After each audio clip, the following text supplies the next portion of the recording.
My socks are so wet. I got loads of snow down my boots today. I'll hang my socks at the top of the tent and they'll dry out pretty quick.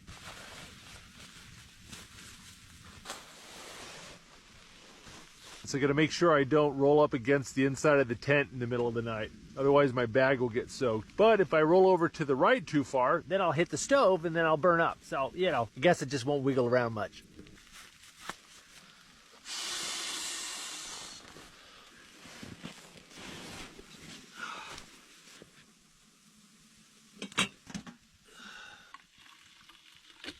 All right, got my hot water bottle with 2 liters of boiling water.